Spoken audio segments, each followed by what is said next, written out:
So right ఈరోజు మనం ఎక్లీషియాలజీలో మనం సంఘ నాయకత్వం గురించి నేర్చుకోవడానికి ప్రయత్నం చేద్దాం. The leadership of the church. ఈరోజు మనం మెయిన్ టాపిక్స్ సంఘ నాయకత్వం గురించి, వారు చేయవలసిన పనుల గురించి, ఆరాధన గురించి, అలాగే the characteristics of good church దాని గురించి కొంచెం ఆలోచన చేయడానికి ప్రయత్నం చేద్దాం. ఎక్లీషియాలజీ అనేది చాలా పెద్ద టాపిక్. అయితే కొన్ని విషయాలు మాత్రమే ఈరోజు నేను మీతో పంచుకోగలను. మిగతావి ఆ, నేను ఆల్రెడీ గ్రూప్లో మీ నోట్స్ పంపించాను. మీరు దాన్ని చూసి నేర్చుకోవచ్చు. సో రైట్, సంఘ నాయకత్వం గురించి మనం ఒకవేళ ఆలోచన చేయగలిగితే మనం ఒక విషయాన్ని అర్థం చేసుకోవాలి. అదేంటి అని అంటే, శతాబ్దాలు అయిపోయాయి, శతాబ్దాలు సాగిపోతున్నా కూడా సంఘంలో వెలుగు, తర్వాత జీవం తగ్గిపోతూ వచ్చాయన్నమాట. ఇంకో మాటలో చెప్పాలంటే ఆ తగ్గుముఖం పడుతూ వచ్చాయి. దీనికి కారణం ఏంటి అని ఒకవేళ ఎవరైనా అడిగితే, దానికి కారణం లేఖనాల వెలుగులో మనల్ని మనం సరి చేసుకోకపోవడం, తర్వాత సంఘాల్లో స్క్రిప్చర్ కన్నా అంటే వాక్యం కన్నా మిగతా విషయాలు ఎక్కువైపోవడం, వాటి గురించి ఆలోచన చేయడం దీనికి కారణం. ఇంకో మాటలో చెప్పాలంటే, లేఖనాల వెలుగు మసకబారుతూ రావడం. ఇంకోటి ఏంటి అని అంటే, మానవ మాతృల మాటలు ప్రాధాన్యం చేసుకోవడం అనేది దీనికి కారణం అన్నమాట. వాక్యం తక్కువైపోవడం, అలాగే మనుషుల యొక్క మాటలు వారికి ఎక్కువ ప్రిఫరెన్స్ ఇవ్వడం అన్నది ఆ దీనికి కారణం. అందుకే ఈ రోజుల్లో ఉన్న సంఘాల్లో మీరు చూసినట్లయితే, మీరు బాగా గమనిస్తే అక్కడ మీరు చూడొచ్చు ఏంటి అని అంటే, అక్కడ వాక్యం తక్కువగా ఉంటుంది, మిగతావన్నీ చాలా ఎక్కువగా ఉంటాయి. ఇంకోటి ఏంటనంటే, వాక్యం కన్నా ఎవరైతే మాట్లాడుతున్నారో ఆ వ్యక్తి యొక్క మాటలకు ఎక్కువ ప్రిఫరెన్స్ ఉంటుంది, కానీ ప్రాధాన్యం ఉంటుంది. కానీ దేవుని యొక్క వాక్యానికి వారు ప్రాధాన్యం ఇవ్వడం ఈ రోజుల్లో మనం తక్కువగా చూస్తాం. ఇంకోటి ఏంటి అని అంటే, ఆ జాన్ కాల్విన్ అనే ఒక భక్తుడు, ఒక స్కాలర్, ఆయన ఏమన్నాడు అని అంటే, ఈ విషయాన్ని బట్టి అంటే ఈ దేవుని సంఘంలో, చర్చెస్ లో ఆ వెలుగు లేకపోతే ఉజ్జీవం, తర్వాత లేఖనాల యొక్క ప్రిఫరెన్స్ తగ్గిపోయింది అని బాధపడుతూ ఆయన చాలా పుస్తకాలు కూడా రాశాడు. ఆయన జాన్ కాల్విన్ గారు 4వ శతాబ్దం నాటికే సంఘ పెద్దలు ఎవరైతే ఉన్నారో వారు మరుగుపడ్డారు. వారి స్థానంలో వారి స్థానంలో ఎవరొచ్చారు అని అంటే, మతాధికారులు వచ్చారు. మతాధికారులు తర్వాత మీరు చూస్తే తీర్పులు జరిగించే వాళ్ళు, ఆ మతాధికారులు తీర్పులు జరిగిస్తారు. ఇంకోటి ఏంటంటే, ఇంకో మాటలో చెప్పారంటే, వారి సలహా లేకోకుండా ఏది జరగదు. సంఘ పెద్దలు, బైబిల్లో ఉన్న సంఘ పెద్దల యొక్క నిర్వహణ ఏమైతే ఉంటుందో, పరిశుద్ధాత్మ దేవుడి యొక్క నిర్వహణ ఏమైతే ఉంటుందో, అది ఈ రోజుల్లో ఎవరు పట్టించుకోవట్లేదు. ఇంకో మాటలో చెప్పాలంటే, సంఘంలోకి తీసుకొని వచ్చారు. పాలిటిక్స్, బయట జరుగుతున్న పాలిటిక్స్ కి, తర్వాత సంఘంలో జరుగుతున్న పాలిటిక్స్ కి అసలు వ్యత్యాసం ఉండదు. ఇంకో మాటలో చెప్పాలంటే, బయట కన్నా సంఘంలోనే, చర్చెస్ లోనే ఎక్కువ పాలిటిక్స్ జరుగుతూ ఉంటాయి. చాలా ఎక్కువ పాలిటిక్స్ జరుగుతూ ఉంటాయి. ఎక్కడ లేని ఆ ఎక్కడ లేని దాన్ని ఏమంటారు అని అంటే, ఎక్కడా లేని ఇంకా అంటే బయట వాళ్ళే మంచోళ్ళు అని అనిపిస్తుంది. మనకన్నా వారే చాలా బెటర్‌గా ఉన్నారు అని అనిపిస్తుందనమాట. అలాగా సంఘాన్ని దుర్వినియోగం చేసేసారు. అందుకే జార్జ్ ముల్లర్, 19వ శతాబ్దంలో 19థ్ సెంచరీలో ఆహ్, వారు ఇంగ్లాండ్‌లో బ్రదరన్ ఉద్యమాన్ని అంటే సంఘంలో పెద్దలకు సముచిత స్థానం కల్పించడంలో బ్రదరన్ మూవ్‌మెంట్ అనేది చాలా ఇంపార్టెంట్ రోల్ ప్లే చేసింది. ఇంగ్లాండ్‌లో స్టార్ట్ అయిందనమాట ఈ బ్రదరన్ మూవ్‌మెంట్ అనేది. అందుకే మనం గుర్తుపెట్టుకోవాల్సింది ఏంటి అనంటే, సంఘం గురించి మనం ఆలోచన చేసేటప్పుడు, ఈ సంఘానికి నాయకుడు, ఈ సంఘానికి శిరస్సు ఎవరు అనంటే, ఈ సంఘానికి శిరస్సు యేసు ప్రభు అనేది మనం గుర్తుపెట్టుకోవాలి.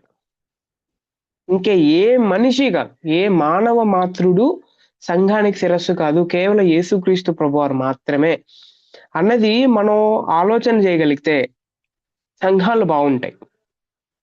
దీనికి సంబంధించిన రెఫరెన్సెస్ మనం ఎఫెసీయులకు రాసిన పత్రిక 1 అధ్యాయం 22 వచనంలో చూడొచ్చు. 4 అధ్యాయం 15 వచనంలో చూడొచ్చు. 5 అధ్యాయం 23 వచనంలో చూడొచ్చు. అలాగే కొలసీలకు రాసిన పత్రిక, మొదటి కొరింథీ సో ఈ పత్రికలన్నీ మీరు చదివితే దాంట్లో యేసుక్రీస్తు ప్రభువారు సంఘానికి శిరస్సు అని చాలా చక్కగా పౌలు గారు వర్ణించినట్టు మనందరికి అర్థమవుతుంది. సంఘానికి శిరస్సు ఎవరు అనంటే, సంఘం ఎవరి అధికారం కింద ఉంది అనంటే, యేసుక్రీస్తు ప్రభువారి అధికారం కింద ఉంది అనేది మనం అర్థం చేసుకోవాలి. ఎందుకు యేసుక్రీస్తు ప్రభువారు సంఘానికి శిరస్సు అనంటే, యేసుక్రీస్తు ప్రభువారు మన రక్షణ కొరకు ఆయన మూల్యం చెల్లించాడు. ఇంకోటేనంటే అసలు మన రక్షణకు మూలం ఎవరు అనంటే, మన రక్షకు ఫౌండేషన్ ఎవరు అనంటే యేసుక్రీస్తు ప్రభువారు. అందుకే యేసుక్రీస్తు ప్రభువారు లేని సంఘం ఏదైతే ఉంటుందో, ఆ సంఘం బ్రతికించబడిన సంఘం కాదు. లేకపోతే జీవంతో ఉండిన సంఘం కాదది. అది వెలుగుతో నిండిన సంఘం కాదది. యేసుక్రీస్తు ప్రభువారు లేని సంఘం వెలుగుతో ఉన్న సంఘం కాదు. జీవంతో ఉన్న సంఘం కాదది. అందుకే ఈ సంఘాన్ని నడిపించడానికి యేసుక్రీస్తు ప్రభువారు శిరస్సుగా ఉండి, ఈ సంఘాన్ని నడిపించాలంటే, ఈ సంఘం ఒక సక్రమమైన దారిలో రావాలంటే, సమర్థవంతమైన నాయకులు కావాలి. సమర్థవంతమైన నాయకులు కావాలి. గిఫ్టెడ్ లీడర్స్ అని అంటారు వాళ్ళని. సంఘ శిరస్సుగా క్రీస్తు ప్రభు తన పరిపూర్ణ అధికారాన్ని భక్తి పరులకు నాయకుల ద్వారా చూపి తన ప్రజలను వారి ద్వారా నడిపిస్తాడు. మరొకసారి మనం అర్థం చేసుకోవాలి. సంఘ శిరస్సుగా ఉన్న క్రీస్తు యేసు ప్రభువారు తన పరిపూర్ణ అధికారాన్ని భక్తిగా ఉన్నవారి ఎవరు వాళ్ళు అనంటే, భక్తిగా ఉన్న వారి నాయకుల ద్వారా చూపి తన ప్రజలను వారి ద్వారా నడిపిస్తాడు. మీరు మొదటి తెస్సలోనికల 5 అధ్యాయం 12 వచనం నుంచి 13 వచనం వరకు చదివిన, హెబ్రీలకు రాసిన పత్రిక 13 అధ్యాయం 7 వచనం అలాగే 17 వచనం చదివిన, ఎఫెసీయులకు రాసిన పత్రిక 4 అధ్యాయం 11 వచనం చదివిన, మొదటి కొరింథీ 12 అధ్యాయం 28 వచనం మీరు చదివిన, యేసుక్రీస్తు ప్రభువారు భక్తి పరులుగా ఉన్న నాయకుల ద్వారా తన అధికారాన్ని చూపిస్తూ తన ప్రజల్ని వారి ద్వారా నడిపిస్తాడు అని పౌలు గారు చాలా చక్కగా రాసినట్టు మనందరికి అర్థమవుతుంది. అందుకే వారు ఎవరు? ఆ భక్తిగా ఉన్న నాయకులు ఎవరు అంటే అపోస్తులులు, ప్రవక్తలు, సువార్తికులు, కాపరులు, తర్వాత బోధకులు. సో వీరందరూ ఆ సంఘాన్ని నడిపిస్తారు. అపోస్తులు ఏం చేశారు? అపోస్తులు, ప్రవక్తలు సంఘానికి పునాది వేశారు. ఎఫెసీ 2 అధ్యాయం 20 వచనం ప్రకారం దైవ వాక్య ప్రత్యక్షతను వారు ప్రకటించారు. వారి సందేశాన్ని అద్భుతాలు, సూచక క్రియల చేత రూఢిపరిచారు. అయితే ప్రస్తుత దినాల్లో కేవలం సువార్తికులు, ప్రస్తుత దినాల్లో కేవలం సువార్థికులు, కాపరులుగా ఉన్న బోధకులు మాత్రమే ఉన్నారు అనేది మీరు గుర్తుపెట్టుకోవాలి. ఎందుకనంటే యూట్యూబ్స్‌లో ఈ మధ్య కాలంలో ప్రాఫెట్స్ అని, అపోజిల్స్ అని ఇంకా చాలా మంది బయలుదేరుతున్నారనమాట. చాలా మంది బయలుదేరుతున్నారు. ఓకే. అపోస్తులులు, ప్రవక్తల పని మీరు బాగా గమనిస్తే ఎఫెసీయులకు రాసిన పత్రిక 2వ అధ్యాయం 20వ వచనం, అలాగే 3వ అధ్యాయం 5వ వచనం, అపోస్తలుల కార్యం 11వ అధ్యాయం 28వ వచనం మీరు ఒకవేళ చదవగలిగితే అపోస్తలులు, ప్రవక్తలు సంఘ సంఘానికి ఒక పునాది వేశారు. తర్వాత దైవ వాక్య ప్రత్యక్షతను వారు ప్రకటించారు. తర్వాత వారు ప్రకటించిన సందేశం ఏమైతే ఉందో అద్భుతాల ద్వారా, సూచక క్రియల ద్వారా వాళ్ళు ఎవిడెన్సెస్ ప్రూవ్ చేశారనమాట. ప్రూవ్ చేసిన తర్వాత సంఘం ఇప్పుడు డెవలప్ అవుతుంది. సో అపోస్తులు, ప్రవక్తల పని ముగించబడినందున నేడు ఈ రోజుల్లో వారి అవసరత లేదనమాట. మళ్ళీ పునాది ఎందుకు? ఆల్రెడీ వారు దైవ ప్రత్యక్షత ద్వారా వారు పునాది చాలా సక్రమంగా వేసిన తర్వాత మళ్ళీ ఫౌండేషన్స్ ఎందుకు? వారి అవసరత ఈ రోజుల్లో లేదు. అందుకే మనం ఎవరిని నమ్మాలి, ఎవరిని నమ్మకూడదు అని మనం చెక్ చేసుకోవాలన్నమాట. మనం గుడ్డిగా నమ్మకూడదు. We have to check. మనల్ని మనం చెక్ చేసుకోవాలి. ఏ వెలుగులో అనంటే లేఖనాల వెలుగులో మనల్ని మనం చెక్ చేసుకోవాలి. చాలా మంది ఎవరైతే ఈ ప్రాఫిట్స్ లేకపోతే ఇలాంటి పేర్లు పెట్టుకొని వస్తున్నారో వారు చెప్పిన ప్రాఫెసీస్, వారు ప్రవచించిన విషయాలు కొన్నిసార్లు తప్పైపోయాయి. అవి కూడా మనకు ఈ యూట్యూబ్స్ లోనే దొరుకుతాయి అన్నమాట. అయినా కూడా అవి అలా ఉన్నా కూడా చాలా మంది ఏం చేస్తారు అంటే వారినే ఫాలో అవుతారు. ముందు వెనకాల ఏమీ ఆలోచన చేయరు. ఈ రోజుల్లో వాక్య ప్రకారం ప్రజలు జీవించడం చాలా కష్టమైపోయింది. వాక్య ప్రకారం ప్రజలు వాక్యానికి అంత ప్రిఫరెన్స్ ఇవ్వట్లేదు. వాళ్ళు ఎవరికి ఇస్తున్నారు ప్రిఫరెన్స్ అని అంటే ప్రిఫరెన్స్ దైవజనులకి ఇస్తున్నారు. ప్రిఫరెన్స్ ఎవరైతే కోటు సూట్ వేసుకుంటున్నారో వాళ్ళకి ఇస్తున్నారు. ప్రిఫరెన్స్ ఎవరి దగ్గర అయితే పెద్ద కారు ఉంటుందో, లేకపోతే ఎవరిదైతే పెద్ద చర్చి ఉంటుందో, ఎవరికైతే ఎక్కువ ఫాలోవర్స్ ఉంటారో వారికి ఎక్కువ ప్రిఫరెన్స్ పోతుంది. యేసుక్రీస్తు ప్రభువారిని కూడా పక్కన పెట్టేసి వీరు ఎక్కువ వీరికే ప్రిఫరెన్స్ ఇస్తున్నట్టు మన అందరికి అర్థమవుతుంది. మనల్ని మనం చెక్ చేసుకోవాలి. వాక్యపు వెలుగులో మనల్ని మనం ఒకసారి ఆలోచన చేయాలి. సంఘం యొక్క శిరస్సు యేసుక్రీస్తు ప్రభువారు. తర్వాత ఈ సంఘానికి సమర్థవంతమైన నాయకులు కావాలి, అలాగే పెద్దలు కూడా కావాలి. వీరిని ఎల్డర్స్ అని అంటారు. సో వీరెవరు? ఈ సంఘ పెద్దలు ఎవరైతే ఉన్నారో వీళ్ళేం పని చేస్తారు అని అంటే వీరు సంఘ పాలకులు అన్నమాట. వీరి ద్వారా యేసుక్రీస్తు తన సంఘాన్ని నడిపిస్తున్నాడు కూడా. అయితే ఈ సంఘ పెద్దల గురించి మనం కొద్దిసేపు ఆలోచన చేయాలి. అసలు సంఘ పెద్దలు అంటే ఎవరు? వారి యొక్క క్యారెక్టరిస్టిక్స్ ఏంటి? వారు ఎలా ఉండాలి? వారు ఏం పరిచర్య చేయాలి? మనం కొద్దిసేపు ఆలోచన చేద్దాం. భక్తి పరులైన నాయకులు లేని సంఘం అంతరించిపోతున్న అపాయంలోనున్న సంఘం. ఇంకొకసారి మనం అర్థం చేసుకోవాలి. భక్తి పరులు లేని సంఘం ఏదైతే ఉంటుందో అది అంతరించిపోతున్న సంఘం అన్నమాట. అది అపాయంలో ఉన్న సంఘం అన్నమాట. అందుకే సంఘానికి భక్తి పరులైన నాయకులు కావాలి. భక్తి పరులైన నాయకులు. ఇంకోటి ఏంటనంటే ఈ నాయకులు ఎవరైతే ఉంటారో ఈ నాయకులను తర్ఫీదు చేయని సంఘం అపనమ్మకమైన సంఘం. అందుకే సంఘాల్లో నాయకులు ఉండాలి. వన్ మ్యాన్ షో ఉండకూడదు అనమాట. One man show. ఆ వ్యక్తి ఒక్కటే అన్ని పనులు చేస్తా ఉంటాడు, మిగతా వాళ్ళు ఏం పనులు చేయరు అనమాట. వారు తర్వాత ఇంకా వారు మాత్రమే కనబడతా ఉంటారు. మీరు చూసింటారు. అలాంటి ఆహ్, వీడియోస్ మనం చూడొచ్చు. ఓకే. అందుకే సంఘాల్లో నాయకుల్ని తయారు జేయాలి. నాయకుల్ని. అందుకే ఇంకొక విషయం గూడా మనం అర్థం జేసుకోవాల్సింది ఏంటి అనంటే, దేవుడు నాయకులను తన సంఘానికి పరిపక్వత కొరకు, ఐక్యత కొరకు మరియు స్థానిక సంఘ ఆధ్యాత్మిక ఆరోగ్యం కొరకు ఇస్తాడు. అసలు ఈ సంఘ పెద్దలు ఎందుకు అనంటే, ఈ సంఘ పెద్దలు పాలిటిక్స్ జేయడానికి గాదు. ఈ సంఘ పెద్దలు దోచుకోవడానికి కోసం గాదు. ఈ సంఘ పెద్దలు ఏదో దాన్నేమంటారు డిక్టేటర్‌గా లేకపోతే నియంతగా ఉండడానికి కాదు. ఈ సంఘ నాయకులు ఎందుకనంటే, సంఘం పరిపక్వత చెందడానికి, సంఘం ఐక్యతగా ఉండడానికి, సంఘం ఆధ్యాత్మిక ఆరోగ్యంగా ఉండడానికి. అందుకనమాట ఈ సంఘ పెద్దలు.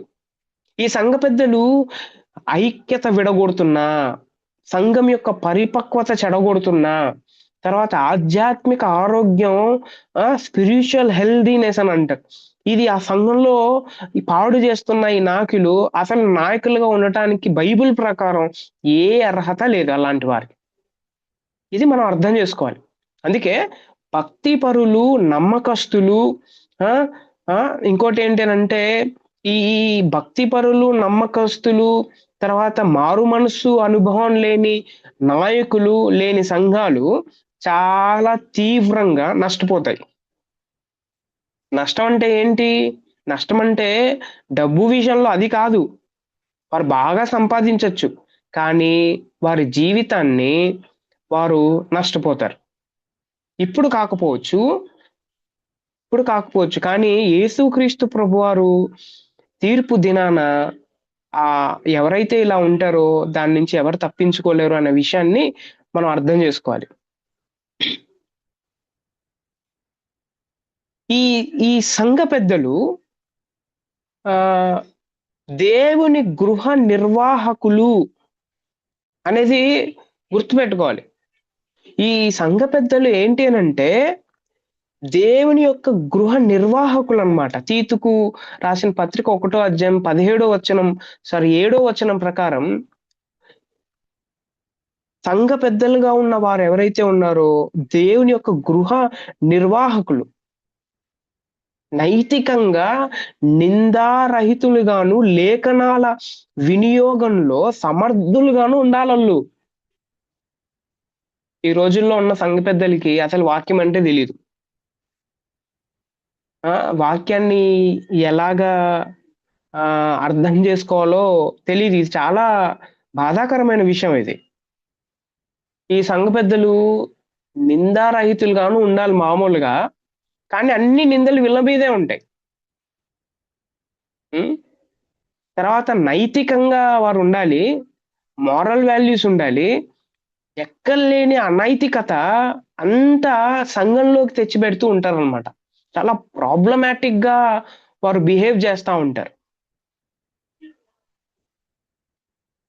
అందుకే ఈ సంఘ పెద్దలు అన్న వాళ్ళు ఎవరైతే ఉంటారో వీరికి ఆధ్యాత్మిక అర్హతలు ఉండాలన్నమాట. ఆధ్యాత్మిక అర్హతలు. ఆధ్యాత్మిక అర్హతలు లేకపోతే సంఘం అనేది ప్రాబ్లమాటిక్‌గా పడుతుంది. ఓకే. సో, అందుకే ఎవరైతే ఆధ్యాత్మికంగా సంఘాన్ని ఎవరైతే నడిపిస్తా ఉంటారో, వారు ప్రార్థనా పూర్వకంగా దేవుని మీద ఆధారపడుతూ, వాక్యపు వెలుగులో వారి జీవితాన్ని పరిశీలన చేసుకుంటూ, వాక్యాన్ని ప్రకటిస్తున్నప్పుడు, బోధిస్తున్నప్పుడు, నేర్చుకుంటూ ఉన్నప్పుడు, దేవుడు దే దేవుడు వారికి సహాయం చేస్తాడన్నమాట. నాయకుల్ని వారు తయారు చేసేటప్పుడు ఎవరు దీనికి అర్హులు? వారు దేవుడు పరిశుద్ధాత్మ దేవుడు వారికి సహాయం చేస్తాడు. ఇది మనం అర్థం చేసుకోవాలి. ఇది డబ్బులిచ్చి కొనుక్కోవడం కాదు. సంఘ నిర్వహణ పరిశుద్ధాత్మ దేవుడు నడిపిస్తే వచ్చిద్ది. ఆయన నడిపిస్తాడు. ఎప్పుడు అనంటే వారికి ఆధ్యాత్మిక అర్హతలున్నప్పుడు. ఆధ్యాత్మికంగా వారు నడుచుకుంటూ ఉన్నప్పుడు. ఇంకో విషయం ఏంటంటే ఈ సంఘ పెద్దలు ఎవరైతే ఉంటారో ఈ ఈ సంఘ పెద్దలు ప్రభువు చేత, యేసుక్రీస్తు ప్రభువు చేత, పరిశుద్ధుల చేత, ఆ ఇంకో మాటలో చెప్పాలంటే ఇంకా చుట్టూ ఉన్న వారి చేత ఆమోదించబడిన వారై ఉండాల.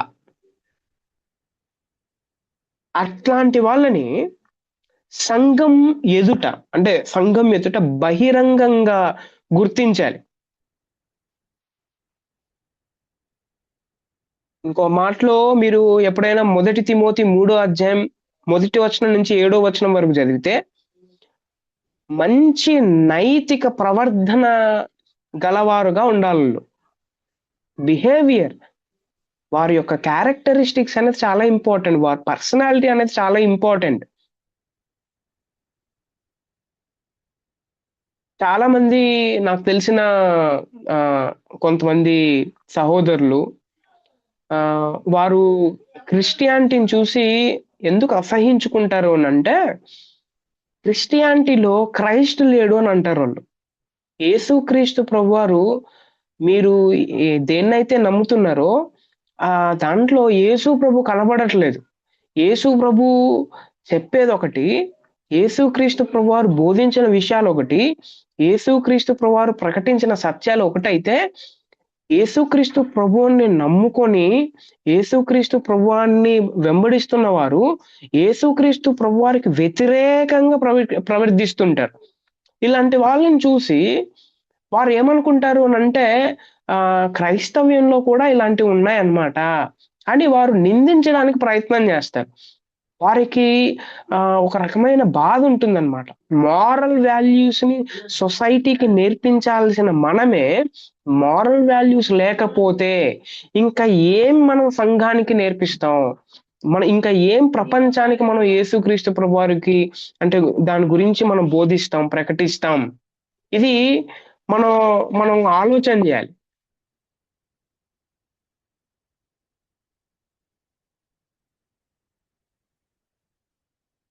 మొదటి తిమోతి 3వ అధ్యాయం మొదటి వచనం నుంచి 7వ వచనం వరకు చదివిన, తీతుకు రాసిన పత్రిక 1వ అధ్యాయం 6 నుండి 9 వరకు చదివిన, మొదటి పేతురు 5వ అధ్యాయం మొదటి 3 వచనాలు మీరు చదివిన, సంఘ పెద్దల యొక్క అర్హతలు అక్కడ మనం చూడొచ్చు.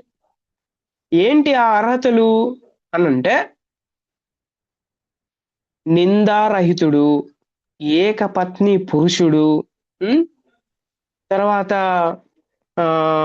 మీరు చూస్తే మితానుభావుడు, అనుకూలంగా పాజిటివ్గా ఆలోచన చేసేవాడు, స్వస్థ బుద్ధి గలవాడు, మర్యాదస్తుడు, అతిథి ప్రియుడు, బోధింప తగినవాడు, తర్వాత పొట్టువాడు కాకుండా ఉండడం, తర్వాత సాత్వికుడుగా ఉండడం, జగడమాడని వాడు, ధనాపేక్ష లేనివాడు,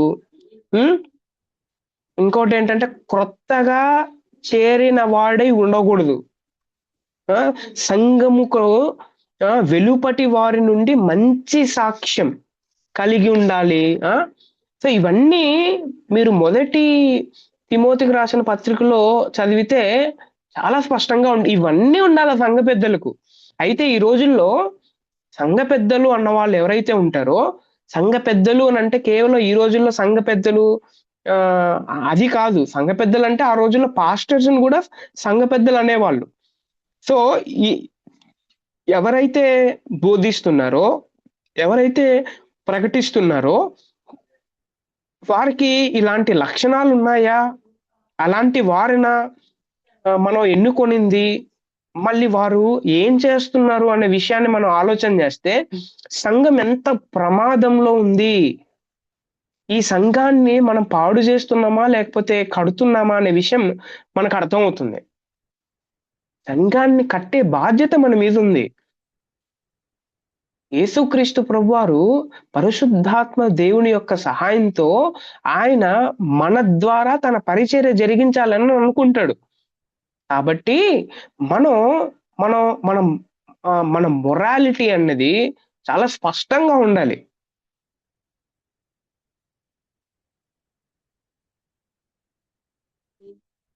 సంఘ పెద్దల యొక్క బాధ్యతల గురించి కొంచెం ఆలోచన చేయడానికి ప్రయత్నం చేద్దాం. ఈ సంఘ పెద్దలు ఏం చేయాలి? మొదటిది తిమోతికి రాసిన పత్రిక 3వ అధ్యాయం, తర్వాత 5వ అధ్యాయం మీరు చదవగలిగితే, వారు ఏం చేయాలి అనంటే సంఘాన్ని ఏలాలి. సంఘానికి శిరస్సు యేసుక్రీస్తు ప్రభువారు సంఘ పెద్దలకు తన అధికారంనిచ్చి వారి ద్వారా సంఘాన్ని నడిపిస్తూ పై విచారణ చేస్తా ఉన్నాడు యేసుక్రీస్తు ప్రభువారు. వారు ఏం చేయాలంటే ఈ సంఘ పెద్దలు మాదిరి జీవితం చూపిస్తూ ప్రభువుకు లోబడుతూ వాక్యపు వెలుగులో వాక్యానికి లోబడుతూ వారు సంఘాన్ని కట్టడానికి ప్రయత్నం చేయాలి. యేసుక్రీస్తు ప్రభువారిని పరిచయం చేయడానికి వారు కష్టపడాలి. అందుకే ఒక ఇంపార్టెంట్ విషయం మనం అర్థం చేసుకోవాలి. అదేంటి అంటే సంఘము పెద్దలిది కాదు, ఈ సంఘం దేవుడిది అనేది మనం అర్థం చేసుకోవాలి. 1 పేతురు 5వ అధ్యాయం 2వ వచనం ప్రకారం ఈ సంఘం మానవులది కాదు, ఇది సంఘం. ఈ సంఘం దేవుడిది అన్న విషయం మనం అర్థం చేసుకోవాలి. ఈ సంఘం దేవుడిది, దేవుని యొక్క సంఘం. ఎప్పుడైతే దేవుడు అంటే మనం భయపడతామో ఈ సంఘం కూడా, ఈ సంఘం కట్టే విషయంలో మనం చాలా సీరియస్ గా ఉంటాం. ఎప్పుడైతే నేను దేవుడికి భయపడనో, దేవుడి దగ్గర ఆయన దగ్గర నేను యాక్టింగ్ చేస్తానో, విశ్వాసంగా ఉన్నట్టు, నమ్మకంగా ఉన్నట్టు, తర్వాత ఇట్లాంటివన్నీ చేస్తూ ఉంటారు చాలా మంది. కానీ బయటికి వెళ్ళిన తర్వాత వారి జీవితం చాలా వేరుగా ఉంటుందన్నమాట.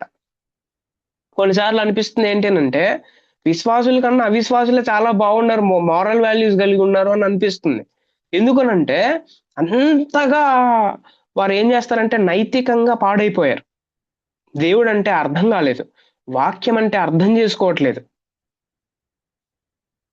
ఎందుకు ఇది దేవుడిది అని అంటే దీనికోసం ఆయన ప్రాణం పెట్టాడు, ఈ సంఘం కోసం ఆయన ప్రాణం పెట్టాడు, తన రక్తాన్ని వెలైచ్చి ఆయన కొన్నాడు అనేది మనం అర్థం చేసుకోవాలి.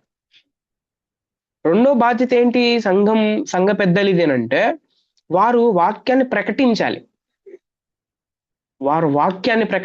సంఘ పెద్దలు అంటే సంఘాన్ని నడిపిస్తున్న సెకండరీ లీడర్స్ కావచ్చు, పాస్టర్ కావచ్చు, ఎవరైనా కావచ్చు, అది సంఘ పెద్దలు అంటే. అయితే ఈ రోజుల్లో సంఘ పెద్దల యొక్క మీనింగే మార్చేశారు. ఓకే, సో వారు ఏం చేయాలనంటే వాక్యాన్ని ప్రకటించాలి. చాలా ఘోరమైన ఒక విషయాన్ని నేను చెప్పాలనుకుంటున్నాను. అదేంటి అనంటే వాక్యాన్ని ప్రకటించాల్సిన వారికే వాక్యం అంటే తెలియకపోవడం చాలా బాధాకరమైన విషయం. వాక్యాన్ని చెప్పడంలో ఫెయిల్ అయిపోయేసి చాలా మంది ఏం చెప్తుంటారంటే స్టోరీస్ చెప్తా ఉంటారు. అలాంటి వారు మీకు తెలిసి ఉండొచ్చు. కొంతమంది కల్పనా కథలు చెప్తా ఉంటారు.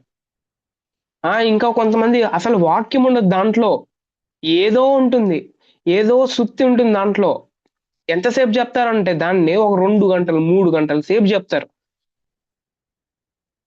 సో ఇది చాలా బాధాకరమైన విషయం అన్నమాట. వాక్యము లేని బోధ, వాక్యం గురించి కాక ఇంకొక విషయాన్ని గురించి మనం చెప్తున్నాము అని అంటే మనం ఎంత దిగజారిపోయాం, ఎంత పరాకాష్ఠకు మనం వెళ్ళిపోయాం. వాక్యం అంటే భయం లేదు, దేవుడు అంటే భయం లేదు, సంఘం అంటే ప్రాముఖ్యత లేదు అనే విషయం మనం అర్థం చేసుకోవాలి. వాక్యాన్ని ప్రకటించాలి. ఇంకోటి ఏంటంటే ఆరోగ్యకరమైన బోధ చేయాలి. ఆరోగ్యకరమైన బోధ చాలా ఇంపార్టెంట్. అసత్య బోధను ఎట్టి పరిస్థితుల్లో ఏం చేయకూడదు అంటే అసలు ఒప్పుకోకూడదు. అసత్య బోధను ఖండించాలి. ఈ రోజుల్లో అసత్య బోధను ఎవరు ఖండిస్తున్నారు చెప్పండి? చాలా మంది అసత్య బోధనలే చేస్తూ ఉన్నారు. అందుకే వాక్యాన్ని నేర్చుకోవాలి. వాక్యాన్ని ఎలాగ అర్థవంతంగా నేర్చుకోవాలి అనేది మనం నేర్చుకోవాలి. తర్వాత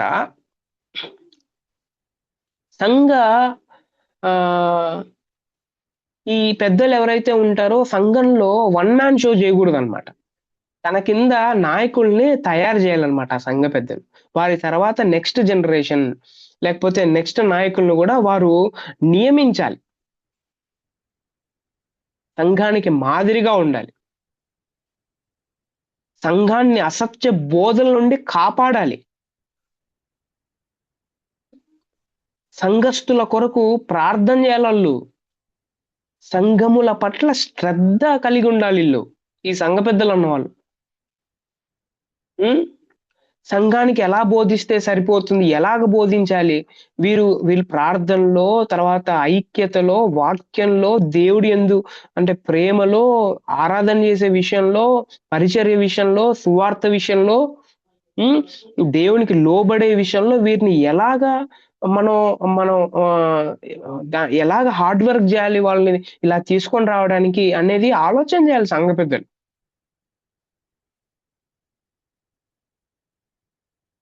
ఇది సంఘ పెద్దలు చేయాల్సిన రెస్పాన్సిబిలిటీస్ ఆఫ్ ఎల్డర్స్ అంటారు అనమాట. సంఘ పెద్దల బాధ్యతలు ఇవి. మొదటిది సంఘాన్ని ఏలాలి, వాక్యాన్ని ప్రకటించాలి, తర్వాత సంఘ రాజ్యాంగ నిర్ణయాలు తీసుకోవాలి. సంఘ పెద్దలు రెస్పాన్సిబిలిటీస్ ఇవన్నీ. అయితే కేవలం సంఘ పెద్దలు మాత్రమే చేయాలా? మరి సంఘస్థులు ఎవరైతే ఉంటారో వారి బాధ్యత ఏంటి? పెద్దల పట్ల సంఘస్థుల స్పందన ఎట్లుండాలి అని అంటే, ఈ పెద్దలు ఎవరైతే ఉంటారో పాస్టర్స్ గా లేకపోతే నాయకులుగా, అంటే ఎవరైతే బోధిస్తున్నారో, ఎవరైతే మనకు నేర్పిస్తున్నారో, అది కూడా బైబిల్ ప్రకారం, అది కూడా వాక్య ప్రకారం ఉన్న వాళ్ళు ఎవరైతే ఉంటారో వారిని సన్మానించాలి. వారిని యేసుక్రీస్తు ప్రభువారు యేసుక్రీస్తు ప్రభువారి కొరకు ప్రభు ఇచ్చిన వరంగా చూడాలి. మొదటి కొరింథీయులకు 16వ అధ్యాయం 10వ వచనం ప్రకారం పెద్దల ప్రతిష్టను కాపాడుకోవాలి. వారి బోధలు వాక్యానుసారంగా ఉంటే వాటిని తప్పక విశ్వసించాలి. ఒకవేళ వాక్యానుసారంగా వారు బోధించట్లేదు అని అంటే మనం ఖచ్చితంగా వి హ్యావ్ టు క్వశ్చన్. అయితే ఈ రోజుల్లో చాలా మంది సంఘస్థులు చేయాల్సిన పని ఏంటి అని అంటే, అసలు వారికే వాక్యం తెలీదు. ఈ రోజుల్లో ఈ ఎవరైతే బోధకులు ఉన్నారో లేకపోతే ఎవరైతే బోధిస్తున్నారో వీళ్ళు చెప్పేది ఏంటనంటే, వాక్యం మీకు తెలీదు, మీకు అర్థం కాదు, నేను చెప్తేనే మీకు అర్థం అవుతుంది అన్నట్టుగా ముందు రోజుల్లో వాక్యాన్ని మన చేతికి రాకోకుండా చేస్తే, ఈ రోజుల్లో ఉన్న వాళ్ళు ఆల్రెడీ మన చేతుల్లో వాక్యం ఉన్నా కూడా దాన్ని అందుకోకోకుండా, దాన్ని అర్థం చేసుకోకుండా చేస్తున్నారనమాట ఈ రోజుల్లో ఉన్న బోధకులు అన్న వాళ్ళు. కూర్చొని చదవాలి, అర్థం చేసుకోవడానికి ప్రయత్నం చేయాలి. దానికోసం ఏమైనా కోర్సెస్ ఉన్నాయా, లేకపోతే ఎవరైనా దీని గురించి చెప్తున్నారా అనేది మనం సెర్చ్ చేయాలి. ఇంకా సంఘస్థులు ఏం చేయాలనంటే, సంఘము వారి నాయకులను జ్ఞాపకం చేసుకొని వారి జీవితము మరియు విశ్వాసాన్ని వెంబడించాలి. వాక్యము ప్రకటించే దైవ సేవకులకు రెట్టింపు సన్మానం చేయాలి. అందులో ఆర్థికంగా సహాయం చేయాలి.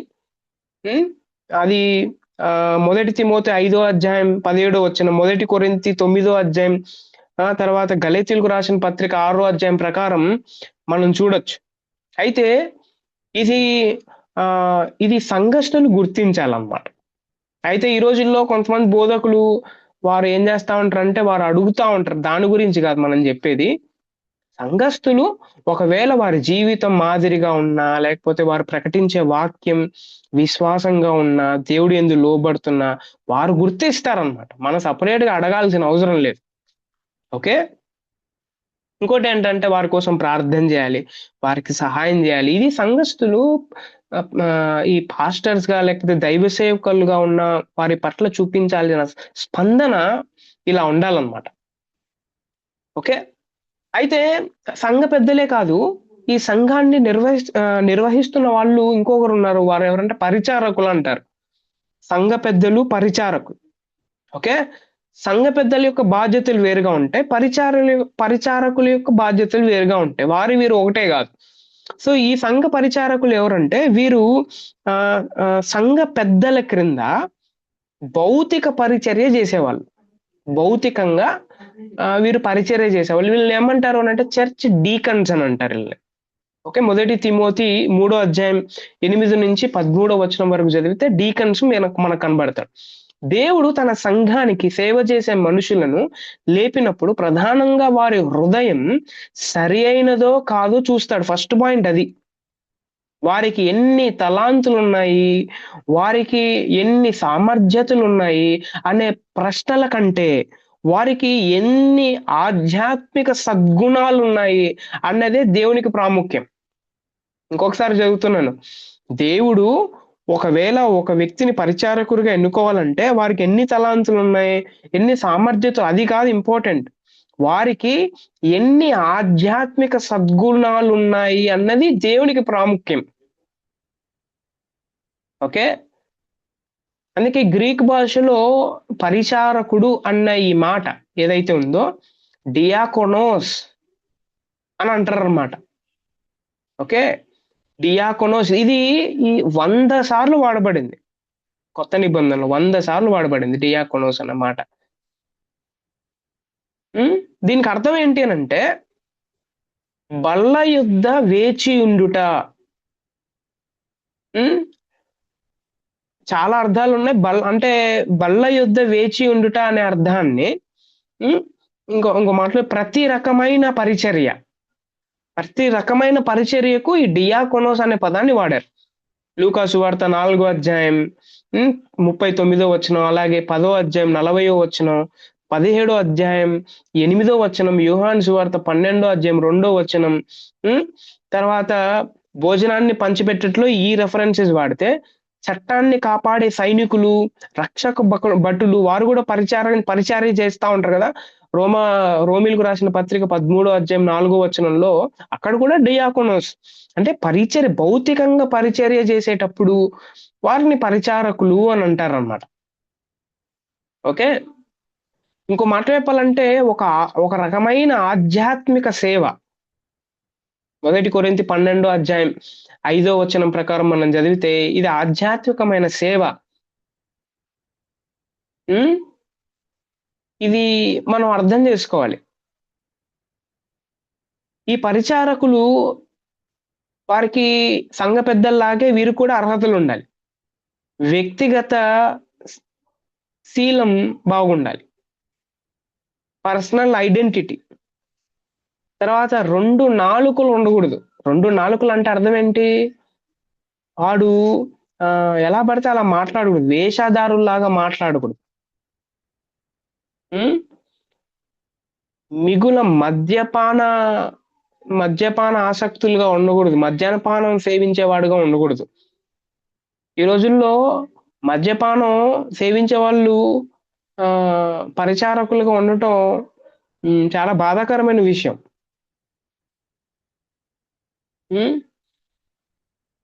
తర్వాత దుర్లాభాన్ని అపేక్షించు వాడే ఉండకూడదు. అతని ఆధ్యాత్మిక జీవితం, క్రైస్తవ సేవ, నైతిక పవిత్రత, కుటుంబ జీవితం బాగుండాలి. పరిచారకుడికి ఇవన్నీ బాగుండాలి. ఎలా పడితే అలా డీల్ చేసి సంఘంలోకి రప్పిస్తే ప్రాబ్లంలో పడుతుంది సంఘం. ఓకే, కొంతమంది ఎలా ఉంటారు అని అంటే మమ్మల్ని పెట్టండి, మమ్మల్ని చేర్చుకోండి, ఇలాంటివన్నీ మాట్లాడుతూ ఉంటారు అనమాట. సో ఇలాంటివన్నీ ఈ అర్హతలు లేనప్పుడు వారిని ఆ సంఘ నాయకుడు లేకపోతే సంఘ పెద్దలు ఎవరైతే ఉంటారో వాక్యాన్ని ప్రకటించే వాళ్ళు, సో వారు ఎట్టి పరిస్థితుల్లో తీసుకోరు అనమాట. సో అప్పుడు వాళ్ళు ఏం చేస్తారు అని అంటే వాళ్ళు ఫీల్ అవుతారు. వాళ్ళు ఫీల్ అయిన పెద్ద నష్టం ఏం లేదనమాట. దానివల్ల సంఘం పాడవుతుంది అనవసరంగా. సో కాబట్టి ఇట్లాంటి విషయాల్లో we have to be very serious, చాలా సీరియస్గా ఉండాలి. లేకపోతే అనవసరంగా మనమే సంఘాన్ని పాడు చేసిన వాళ్ళంగా ఉంటాము అనేది మనం అర్థం చేసుకోవాలి. అయితే ఎప్పుడు ఈ పరిచారకులుగా మగవాళ్ళు మాత్రమే ఉంటారా, ఆడవాళ్ళు ఉండరా అనే ప్రశ్న వస్తుంది. ఎందుకనంటే మగవాళ్ళకి ఎక్కువ ప్రాధాన్యం ఉంది. ఆడవాళ్ళకి అసలు లేదు అని అనుకుంటూ ఉండొచ్చు. No, no, no. మీరు 1 తిమోతి 3 అధ్యాయం 11 చదివితే అక్కడ సంఘ పరిచారకులుగా స్త్రీలున్నారక్కడ. స్త్రీలు. కొందరు సంఘములో పరిచారకులు పురుషులు మాత్రమే ఉన్నారు గానీ, బైబిల్‌లో పరిచర్య చేయు స్త్రీలు అనే మరో గుంపు లేదు అని చాలామంది అంటారు. అయితే అటువలే పరిచర్య చేయు స్త్రీలు అనే మాటను పరిచారకుల భార్యలు అని వివరిస్తారు. ఈ వివరణ సరియైనదేనా? కాదని చెప్పుటకు కొన్ని కారణాలున్నాయి. అదేంటి అనంటే వాళ్ళు ఏం చెప్తారు అనంటే అక్కడ భార్యలు అని లేదు. అక్కడ స్త్రీలు అని లేదు. మాకదే పదం గావాలా, వేరే పదాలొద్దు అని చాలామంది అంటా ఉంటారనమాట. అందుకే ఇంటర్ప్రిటేషన్ మనం ఇది 1 తిమోతి అనేది ఒక పత్రిక కాబట్టి, ఒక డిస్కోర్స్ గాబట్టి, దాన్ని ఎలా చదవాలో ఆ రూల్స్, రెగ్యులేషన్స్ ప్రకారంగా చదివితే భాష అర్థమైతే, అక్కడ వాడబడిన దాన్నేమంటారు అనంటే, ఇది అలగోరికల్‌గా వాడబడిందా? లేపోతే ఏ సందర్భంలో వాడబడింది అనేది అర్థం చేసుకోగలిగితే తప్ప, అలాంటి వారికి ఇలాంటి విషయాలు అర్థమయ్యే ప్రసక్తి లేదు. ఓకే. సో, కాబట్టి ఆహ్, స్త్రీలు గూడా పరిచర్య చేయొచ్చు అనే విషయం చాలా స్పష్టంగా మనం అర్థం జేసుకోవాలి. మీరు లూకాసు వార్త చదివితే యేసుక్రీస్తు ప్రభువారి దగ్గర శిష్యులు మాత్రమే కాదు, వారికి పరిచర్య జేస్తున్న సూసన్న, యోహన్న ఇట్లాంటి స్త్రీలు గూడా ఉన్నారనేది మనం అర్థం జేసుకోవాలి. యేసుక్రీస్తు ప్రభువారు స్త్రీలను ఆయన గౌరవించాడు. పరిచారకులుగా స్త్రీలకు కూడా ఆయన ఆయన ఆయన వర్క్ ఇచ్చాడు అనేది మనం అర్థం జేసుకోవాలి.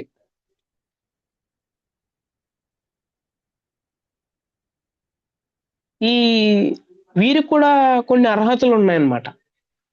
వీళ్ళు మాన్యులుగా ఉండాలి. కొండెములు చెప్పకూడదు వీళ్ళు. మితానుభావం కలిగిన వారై ఉండాలి. త్రాగుబోతులై ఉండకూడదు. అన్ని విషయాల్లో నమ్మకంగా ఉంటేనే వీరు సంఘ పరిచారకులుగా ఉండడానికి అర్హత వీరికుంటుంది.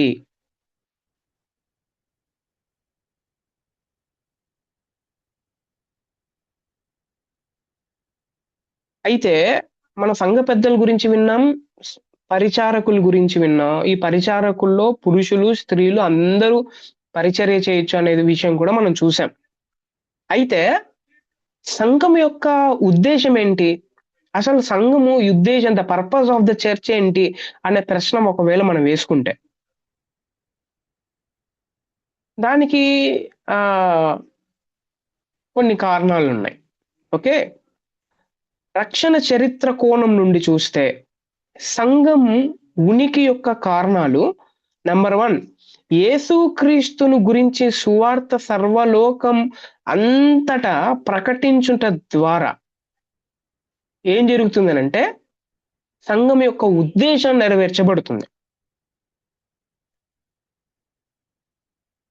దాని ఫలితం ఏంటి?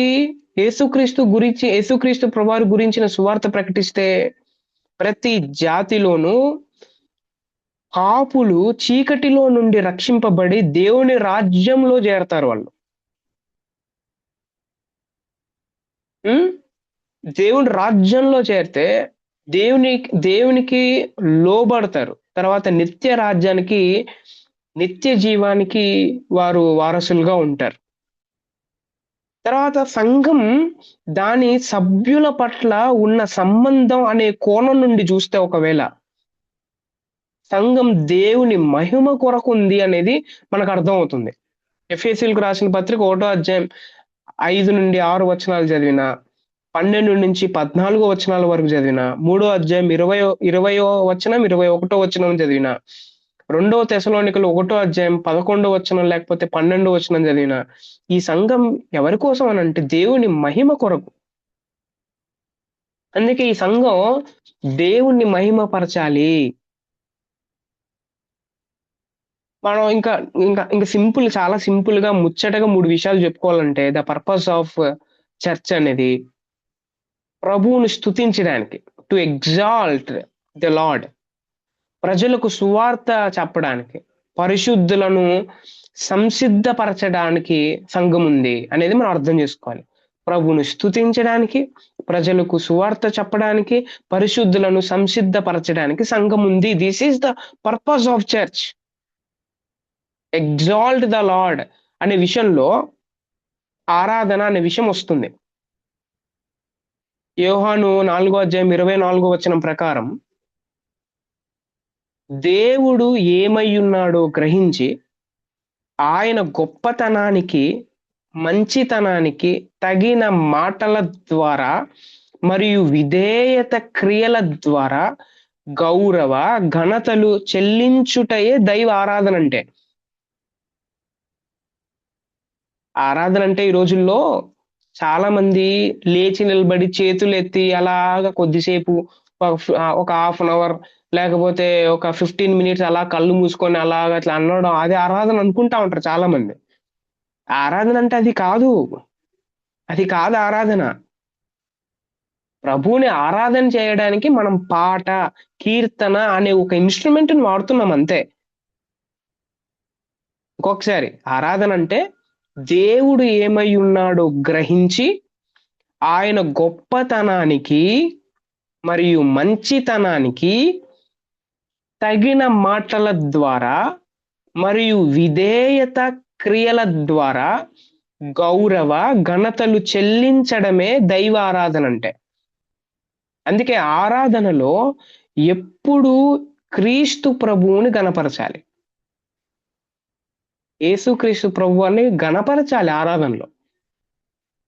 అందుకే వేన్ గ్రూడెమ్ అనే బైబిల్ స్కాలర్ ఏమంటాడు అంటే ఆరాధన గురించి, దేవుని ఆయన సన్నిధిలో మన స్వరములతోనూ హృదయములతోనూ మహిమపరిచే ప్రక్రియను ఆరాధన అంటాడు వేన్ గ్రూడెమ్.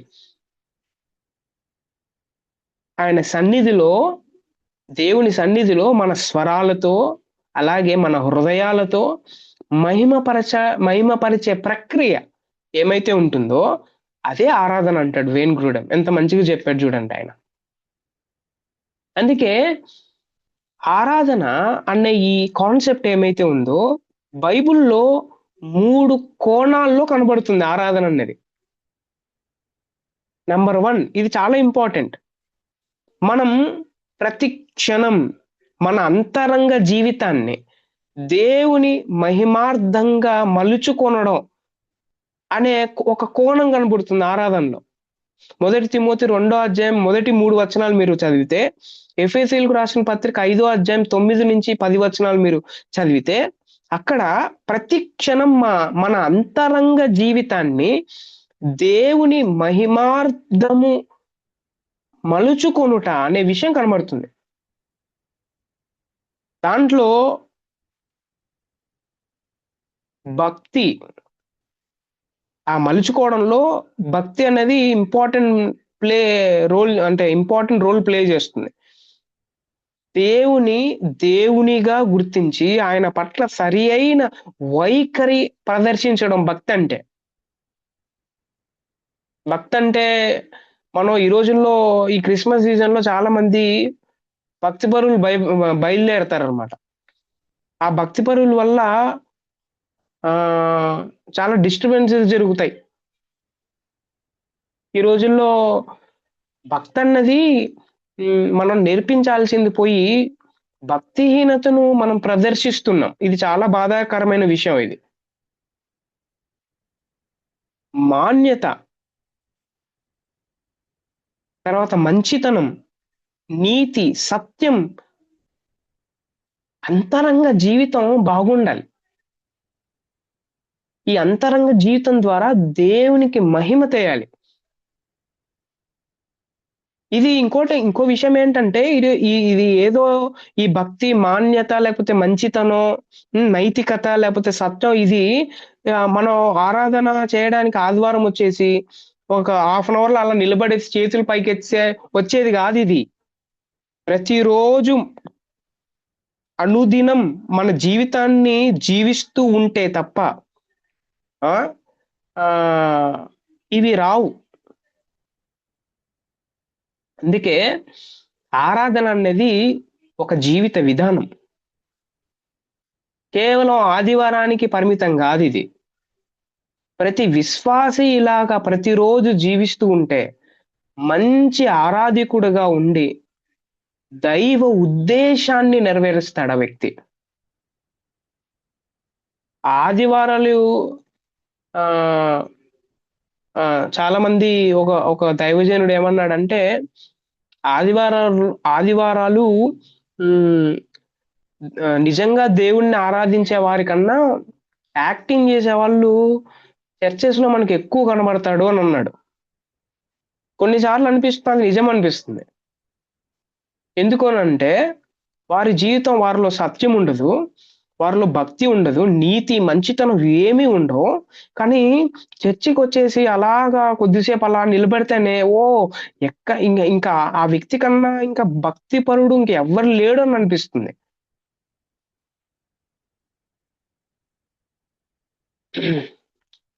మన అంతరంగ జీవితం ద్వారా మనం దేవుణ్ణి మహింపరచొచ్చు.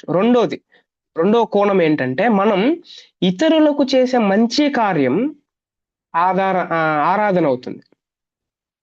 మనం ఇతరులకు మంచి చేస్తే దట్ ఈస్ వర్షిప్. అందుకే రోమా 14 అధ్యాయం 13-18 వచనాల వరకు మీరు చదివితే, అలాగే 15 అధ్యాయం 16 వచనం చదివితే, అలాగే ఫిలిప్పీలకు రాసిన పత్రిక 4 అధ్యాయం 15-16 వరకు చదివిన, అలాగే హెబ్రీలకు రాసిన పత్రిక 13 అధ్యాయం 16 వచనం మీరు చదివితే, అక్కడ పౌలుగా చాలా స్పష్టంగా చెప్తాడు ఏంటి అనంటే సున్నితంగా వ్యవహరించాలి, సువార్తని ప్రకటించాలి, వారికి సహాయం చేయాలి. ఇవన్నీ ఏంటి అనంటే ఈ కార్యాలు మనం ప్రతిరోజు చేయొచ్చు. ఆరాధన ఆదివారానికే పరిమితం కాదని, దీని ద్వారా మనం ఇతరులకు చేసే మంచి పనులు ఏమైతే ఉన్నాయో దాన్ని బట్టి ఆ మనం ప్రభువుకి ఆరాధన చేయొచ్చు. అందుకే ఆరాధన అనేది ఒక జీవిత విధానం అని అన్నాను నేను. ఇతరులకు మంచి చెయ్యని వాడు ఎలాగ ఆరాధికుడైతాడు? ఇతరులను దూషించేవాడు, ఇతరులకు సహాయం చేయని వాడు, అసలు ఇతరులతో ఫెలోషిప్ రిలేషన్షిప్పే ఉండదు. కొంతమంది ఉంటారు ఏంటి అనంటే వారు వారు కేవలం వాళ్ళ చర్చి మెంబర్స్ తోనే కలుస్తారనమాట. ఏ ఇతర అవిశ్వాసులు లేకపోతే మిగతా రిలీజియన్స్ ఏమైతే ఉంటారో వాళ్ళతో ఎవరు మాట్లాడరు వీళ్ళు. అట్లాంటి వాళ్ళని పురుగుల్లాగా లేకపోతే ఏదో వీళ్ళు మాత్రమే పరిశుద్ధులుగా అన్నట్టు ఫీల్ అయిపోయేసి రిలేషన్షిప్స్ ఏం మాట్లాడరు అనమాట. అలాంటి వారు ఎలాగ ఆరాధికుడు అవుతాడు? యేసు ప్రభు ఏం చేశాడు? యేసు ప్రభు పాపులతోనూ స్నేహం చేశాడు కదా. పరిసయ్యులు వచ్చి అడిగారు కదా, నువ్వు పాపులతో తిని త్రాగుచున్నావే అని అడిగితే, నేను పాపుల కోసం వచ్చాను అని అంటాడు కదా ఆయన. కానీ ఈ రోజుల్లో క్రైస్తవులు లేకపోతే ఆరాధికులు అన్న వాళ్ళు వీళ్ళు ఏం చేస్తున్నారు అని అంటే ప్రభువుకు దూరమై ఏం చేస్తారంటే శత్రువుల్లాగా బిహేవ్ చేస్తున్నారు అనేది విషయం అర్థం చేసుకోవాలి. మూడో కోణం నేను చెప్తున్నాను. మూడో కోణం ఏంటి అనంటే మనం నేరుగా ప్రభువుకు చేసే ప్రక్రియ ఆరాధన అవుతుంది. ఆయన నామమును ఒప్పుకోవడం ఆరాధన. మన జిహ్వా ఫలం ఏమైతే ఉందో దాన్ని అర్పణ చేయడం ఆరాధన. మన నాలుకతో పాటలు పాడడం, మాటలతో ఆరాధన చేయడం, ఆయన్ని పొగడటం ఆరాధన. మన అంతిమ ప్రాధాన్యత ఏమై ఉండాలి అంటే దైవ ఆరాధనకే అన్నట్టుగా ఉండాలి. అందుకే అందుకే వేన్ గ్రూడెమ్ అన్న ఈ బైబిల్ స్కాలర్ ఏమంటాడు అనంటే నిజ ఆరాధన ఫలితాలు ఇలా చెప్పాడు ఆయన. సిస్టమాటిక్ థియాలజీ అనే పుస్తకం నుంచి వేన్ గ్రూడెమ్ గారు రాశారు ఆ పుస్తకాన్ని. సో మీరు ఒకవేళ అది పీడిఎఫ్ లో దొరికితే డౌన్లోడ్ చేసుకొని నీట్గా చదవండి. అక్కడ నిజ ఆరాధన ఫలితాలు ఇలా రాయబడ్డాయి. నెంబర్ 1, నిజంగా మనం ప్రభుని ఆరాధన చేస్తే మనం దేవునిలో ఆనందిస్తాం. రెండోది, దేవుడు మనలో ఆనందిస్తాడు. మనం దేవుడిలో ఆనందిస్తాం, అలాగే దేవుడు మనలో ఆనందిస్తాడు. మూడోది, మనం దేవుని సమీపిస్తాం.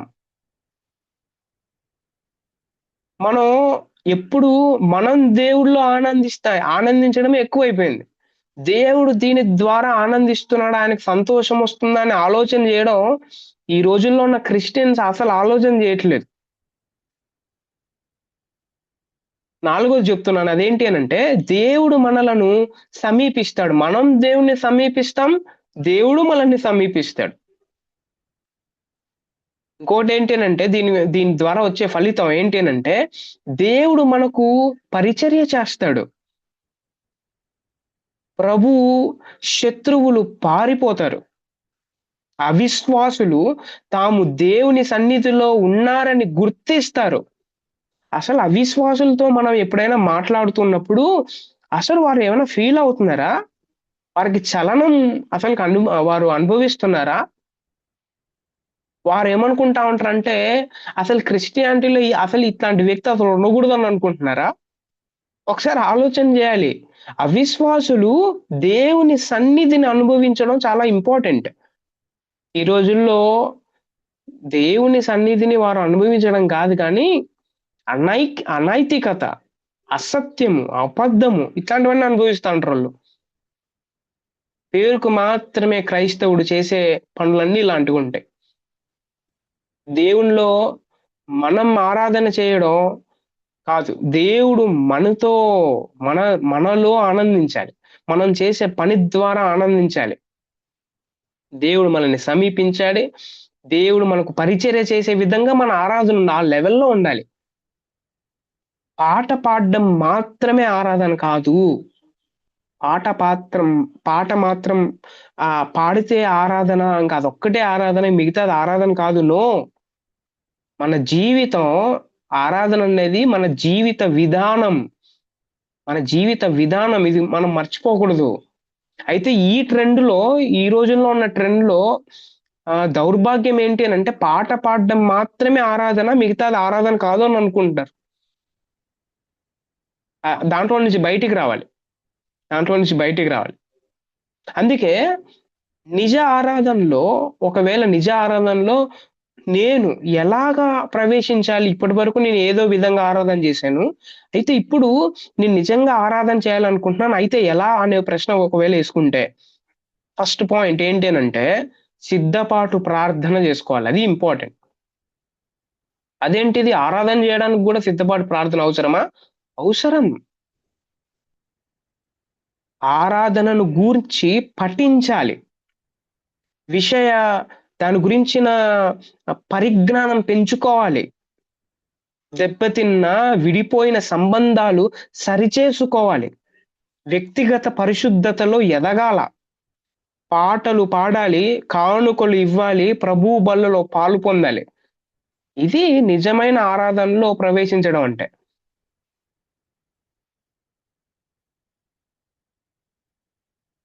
అందుకే ఆదివారపు ఆరాధన అన్న ఈ విషయం ఏమైతే ఉందో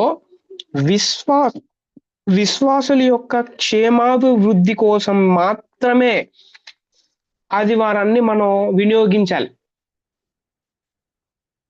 ఆదివారపు ఆరాధన అవిశ్వాసులకు వినోదం కలిగించుట కొరకు ఎన్నడూ వినియోగించరాదు. అది ఇంపార్టెంట్. వినోదం కోసం కాదు ఆరాధన అంటే. ఈ రోజుల్లో చాలా రోజుల నుంచి మనం చూసే విషయం ఏంటనంటే సంఘంలో ఉండకూడని విధానం, ఉండకూడని వినోదం, ఉండకూడని పనులు ఉండడం చాలా బాధాకరమైన విషయం. దేవుడు దీని గురించి ఎలా ఫీల్ అవుతున్నాడు అనే విషయం ఎవరైనా ఆలోచన చేస్తున్నారా? వారి ఆనందమే, వారి ఎక్స్పీరియన్సే, లేకపోతే దాని గురించే ఎక్కువ ఫోకస్ ఉంది కానీ అసలు దేవుడు దీని గురించి ఏమనుకుంటున్నాడు? వాక్యపు వెలుగులో నేను చేస్తుంది రైటా, రాంగా, ఏంటి పరిస్థితి ఏంటి? నోబడీ, ఎవ్వరూ ఆలోచన చేయట్లేదు. దానికోసం ఎప్పుడు వినియోగించరాదు. అందుకే ఆదివారపు యొక్క ఆరాధనలో వాక్య పరిచర్య జరగాలి. మంచి నాయకులు సిద్ధపాటుతో ప్రార్థన ద్వారా వారు ముందుకు రావాలి. ఆత్మ వరాలు ఉన్నవారు ఎవరైతే ఉంటారో సంఘ క్షేమాభివృద్ధి కోసం వారు వినియోగించాలి. అందుకే కొత్త నిబంధనలో ఒకనికొకడు అనే ఆజ్ఞ ఏమైతే ఉందో దాన్ని నెరవేర్చాలి. ఇది ఒకడు నిర్వహించేది కాదు. ఒకడి ద్వారా వచ్చేది కాదు. దేవుడు అందరినీ వాడుకుంటాడనే విషయం మనం అర్థం చేసుకోవాలి. ఇంకోటేంటి అనంటే చార్ల్స్ స్పర్జన్ ఒక మంచి స్టేట్మెంట్ వాడతాడాయన. ఏమంటాడు అనంటే ప్రతి క్రైస్తవుడు ఒక మిషనరీ అంటాడాయన. ప్రతి క్రైస్తవుడు ఒక మిషనరీ అని అంటాడు. ఇంకొక మాట కూడా అంటాడాయన. ప్రతి క్రైస్తవుడు ఒక మిషనరీ అయినా అయింటాడు, లేకపోతే ఒక మోసగాడైనా అయింటాడు అని అంటాడు. అదే వ్యక్తి చార్ల్స్ స్పర్జన్. ఆ వ్యక్తి దేవుడు దగ్గర లోబడే వ్యక్తి, ఒక ఆరాధికుడైనా ఉంటాడు, లేకపోతే మోసగాడైనా అయింటాడు. ఒక క్రైస్తవుడు ఆరాధికుడు కాకపోతే ఇంకా ఏమై ఉంటాడు ఆ వ్యక్తి అని అంటే, చార్ల్స్ స్పర్జన్ అడిగితే ఆయన ఏం చెప్తాడంటే మోసగాడు ఆ వ్యక్తి అని అంటాడు, వేషాధారి అని అంటాడు. అందుకే ఇతరులని రక్షించాలనే కోరిక నాకు ఉండాలి. ఒకవేళ ఆ కోరిక నీకు నాకు లేకపోతే నేను లేకపోతే నీవు రక్షింపబడలేదు అనేది అర్థం చేసుకోవాలి. దాని గురించి చాలా జాగ్రత్త పడాలి. ఇతరులు రక్షింపబడట్లేదు, లేకపోతే వారికి యేసు ప్రభు గురించి నేను పరిచయం చేయట్లేదు అన్న అన్న ఫీలింగ్ నాకు లేకపోతే, అది ఆ తృష్ణ లేకపోతే దెర్ ఈజ్ సమ్ ప్రాబ్లం. నా విశ్వాసంలో లేకపోతే నేను అర్థం చేసుకున్న విషయాల్లో ఏదో ప్రాబ్లం ఉంది అనేది మనం అర్థం చేసుకోవాలి. సంఘంలో ఒక వ్యక్తి వచ్చి తప్పుగా వాక్యం చెప్తున్నా, లేకపోతే తప్పుగా ప్రవర్తన చేస్తున్నా, లేకపోతే వాక్యాన్ని వక్రీకరిస్తున్నా, మనకు కొంచెం కూడా ఏమి అనిపించకపోతే then there is problem in our faith అనేది మనం అర్థం చేసుకోవాలి. అందుకే చార్ల్స్ స్పర్జన్ చెప్తాడు ఇది. యాక్చువల్లీ నా మాటలు కాదు, చార్ల్స్ స్పర్జన్ చెప్తున్న విషయాలు ఇవన్నీ. చార్ల్స్ స్పర్జన్ ఎంత మంచి విషయాలు చెప్పాడు ఆయన. చివరిగా ఇంకొక విషయాన్ని మనం అర్థం చేసుకోవాలి. అదేంటి అనంటే, ఆల్రెడీ నేను నోట్స్ మీకు గ్రూప్ లో పంపించాను. దాన్ని మీరు చదివితే ఆ చాలా మంచిగా అర్థమవుతుంది. రైట్, అక్కడ ఆ నోట్స్ లో బాప్తిస్మం గురించి, ప్రభు బల్ల గురించి, దాంట్లో ప్రభు బల్లలో ఎవరు పాలు పొందాలి, వారి యొక్క అర్హతలు ఏంటి, దాని విధానం ఎట్టుండాలి, ఎలా పడితే అలా ఉండొచ్చు, ఇవన్నీ చాలా మంచి విషయాలు అక్కడ ఉన్నాయి. మీరు నోట్స్ చదివితే చాలా బాగా అర్థమవుతుంది. వీలైతే దాన్ని జిరాక్స్ కూడా తీసుకొని మీరు చదువుకున్నట్టయితే ఆ డాక్టర్ మంచిగా అర్థమవుతుంది. సో చివరిగా the the characteristics of good church, మంచి సంఘ లక్షణాల గురించి మనం అర్థం చేసుకోవాలి. మంచి సంఘం యొక్క లక్షణాల గురించి మనం 7 విషయాలు అర్థం చేసుకోవాలి. నెంబర్ 1 ఏంటంటే, ఏది మంచి సంఘం, ఏది మంచి సంఘం కాదు, ఏది పడిపోతున్న సంఘం, ఏది చనిపోయిన సంఘం, ఏది జీవం కలిగిన సంఘం, ఏది ఎట్లా నేను అర్థం చేసుకోవాలి అని అంటే, వాటిలో ఈ 7 లక్షణాలు ఉండాలన్నమాట మంచి సంఘానికి. నెంబర్ 1, ఆ సంఘంలో ఆరోగ్యకరమైన బోధను నమ్మి దానినే క్రమంగా బోధించుట అనేది ఉండాల. దీన్ని ఎట్లా అర్థం చేసుకోవచ్చు? వాక్యం అన్నది ఎలా ఉండాలంటే వివరణాత్మక ప్రసంగములు చేయాలి ఆ సంఘంలో. ఓకే, ఎక్సజిటికల్ అండ్ ఎక్స్పోనెన్షియల్, వాక్యానికి అర్థం చెప్పాలా ఆ సంఘం. అట్లాంటి సంఘం ఏమైతే ఉంటుందో ఆ సంఘం అనేది మంచి సంఘం అన్నమాట. కల్పన కథలు చెప్పే సంఘం, ఎక్కువ పాటలకు ప్రాధాన్యం ఇచ్చి వాక్యమే ఉండని సంఘం, లేకపోతే వివరణాత్మకమైన వాక్యం లేని సంఘం, అది అది బైబిల్ ప్రకారం మంచి సంఘం కాదు.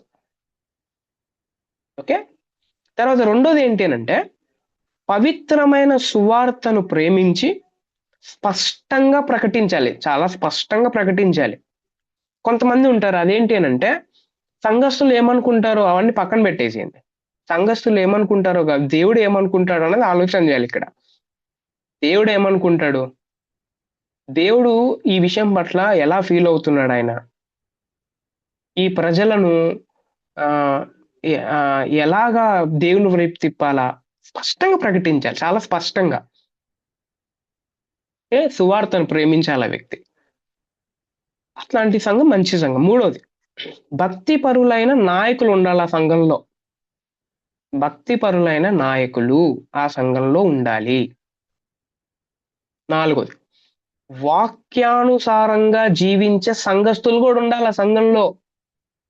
అలాగే సహవాసాన్ని తమ ఆత్మ వరముల ద్వారా వారు పెంపొందించుకోవాలి, డెవలప్ చేసుకోవాలి. అది మంచి సంఘం అన్నమాట.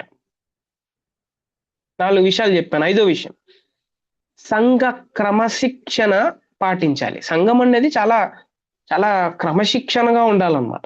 కొంతమంది అంటా ఉంటారంట, ఏంటి అని అంటే, ఏంటి ఇంత ఇంత సిస్టమాటిక్ అవసరమా సంఘంలో? లేకపోతే ఇంత సీరియస్ గా, లేకపోతే క్రమశిక్షణ అవసరమా అని అంటా ఉంటారు అనమాట. వారికి తెలియని విషయం ఏంటంటే, వారికి సంఘం అంటే అదే తెలియదు. సంఘం అంటే వారికి అర్థం కాలేదు. ఓకే, క్రమశిక్షణ అనేది సంఘంలో చాలా ఇంపార్టెంట్. క్రమశిక్షణగా లేకపోతే, ఒకవేళ ఎవరైతే ఉంటారో, యు బెటర్ ఆ సంఘంలో నువ్వు ఉండటానికి అర్హత లేదనమాట. సంఘం అంటేనే క్రమశిక్షణగా ఉండాలి. ఆరోది ఏంటి అని అంటే, వాక్యానుసారమైన సంఘ సభ్యత్వం ఉండాలి.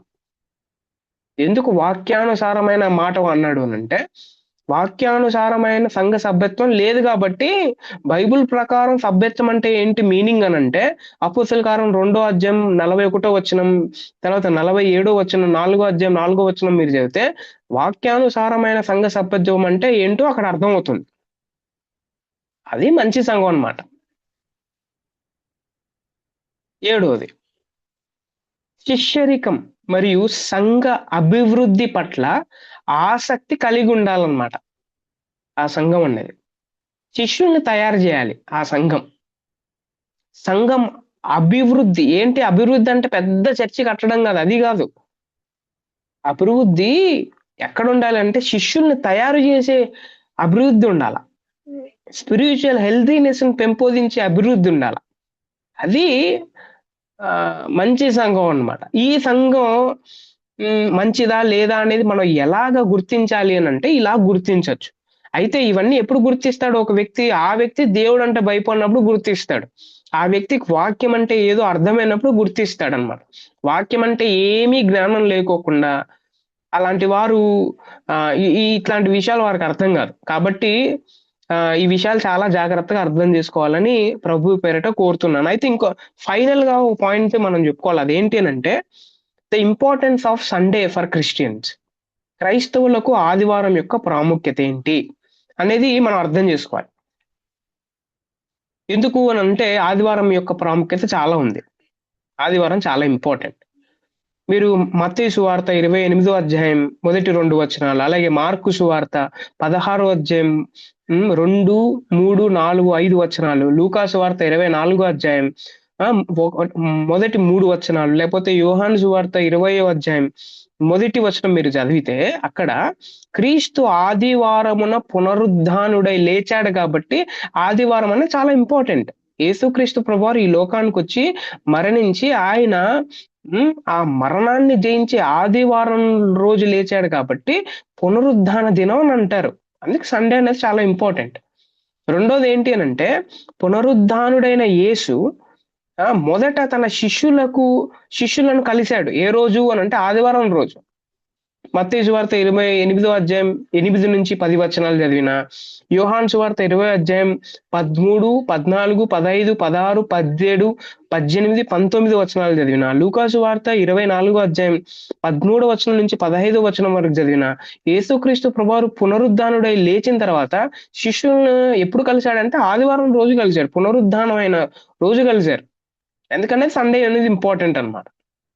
మూడోది ఏంటి అంటే, ఆదిమ సంఘం ఏదైతే ఉందో దైవ ఆరాధనకై ఆదివారమున కూడుకునేది. ఎవరు? ఆదిమ సంఘం. ఎక్కడుంది సార్ అని అంటే అపోస్తల కార్యం 20 అధ్యాయం 7 వచనం, 1 కొరింథీ 16 అధ్యాయం మొదటి 2 వచనాలు చదివితే వారు ఏ రోజు కూడుకుంటున్నారో అర్థం అవుతుంది అనమాట. ఏ రోజు వారు కలుసుకొని ప్రార్థన చేసుకుంటున్నారో ఆరాధన చేస్తున్నారో మనకు అర్థం అవుతుంది. ఏ రోజు అంటే ఆదివారం. 4వది ప్రకటన గ్రంథం 1 అధ్యాయం 10 వచనం మీరు చదివితే అక్కడ ప్రభు దినం అని ఉంది. ప్రభు దినం అంటే ఏంటి? ప్రభు దినం అంటే రెండో రాకడ అనుకుంటాం మనం.